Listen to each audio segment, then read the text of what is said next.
Bonjour à toutes et tous, cette rentrée est brûlante à l'échelle internationale. L'été a commencé avec un coup très dur pour les Européens, un cataclysme pour les européistes. En effet, le 20 juin 2016, les Britanniques ont voté à 51,9% pour la sortie du Royaume-Uni de l'Union européenne. Les commentateurs ont montré l'absence d'anticipation de l'Union européenne pour cette nouvelle qui a véritablement frappé tout le monde. Le Brexit est donc communément connu comme l'abréviation de British Exit, ce qui évoque l'hypothèse d'une sortie du Royaume-Uni de l'Union européenne, faisant donc référence au Grexit qui avait été évoqué durant l'été 2015 lors de la crise grecque.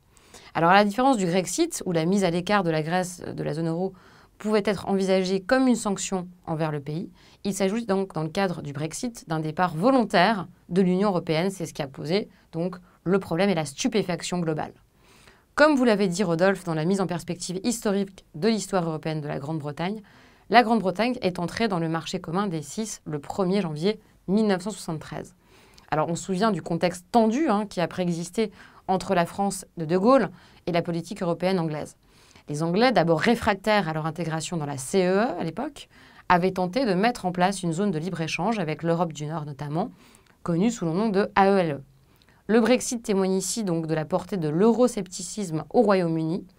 Plusieurs étapes de formation de cette tendance ont marqué donc ce pays.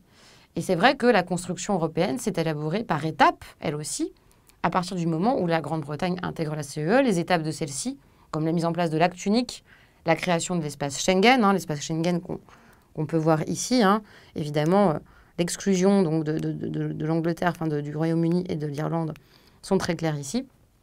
Le traité de Maastricht, la création de la zone euro, c'est la même chose. Pour la zone euro, vous avez effectivement un refus catégorique des Anglais pour pouvoir justement accéder à cette monnaie unique entre donc les autres membres de l'Union européenne. Cette conception donc de l'euroscepticisme anglais a toujours été marquée par les détracteurs de la politique britannique, c'est-à-dire qu'on a beaucoup critiqué finalement la politique du wait and see adoptée par les Anglais. La dame de fer, Margaret Thatcher, a incarné aussi le porte-drapeau de l'euroscepticisme dans les années 80. Et elle a marqué toute une génération, on le verra justement plus tard, qui a eu donc, des actions en faveur justement de sa politique et en défaveur de l'Union européenne. Donc l'Union européenne est aujourd'hui la première puissance économique commerciale au monde. Elle subit des critiques importantes dans sa manière de se gouverner, de s'autogérer et de s'organiser aussi institutionnellement. On parle d'une complexité à Bruxelles. Deux autres problèmes se sont adjoints depuis le début des années 2010. Nous les avions traités l'année passée, pour prendre l'actu. D'abord, la crise de la dette avec des économies en berne au point de quitter le système européen de la monnaie unique. Ça avait été le cas, on s'en souvient, avec le cas de la Grèce, dans une moindre mesure avec le Portugal et l'Espagne. Cela a posé des questions importantes sur le système global de financement des dettes. Les Anglais avaient désavoué, par exemple, la politique de taxation sur les transactions financières. Le Royaume-Uni s'était aussi opposé à la signature du pacte budgétaire décidé lors du sommet européen du 9 décembre 2011. David Cameron a justifié cette décision dans le but de protéger l'attractivité du pays. Il avait aussi annoncé à ce moment-là que si les conservateurs remportaient l'élection de 2015, un référendum sur la place du pays dans l'UE serait organisé d'ici 2017. Cela a été le cas. Le second problème s'est inscrit avec la crise, bien sûr, dans le cadre de la crise des migrants. Face au flux migratoire massif des réfugiés arrivant du Moyen-Orient et d'Afrique subsaharienne, l'Union européenne peine vraiment à trouver des solutions. Ces deux problèmes, donc la crise de la dette et la crise des migrants, ont été donc majeurs et ont créé un contexte difficile pour penser une Europe unie et solidaire entre les États membres.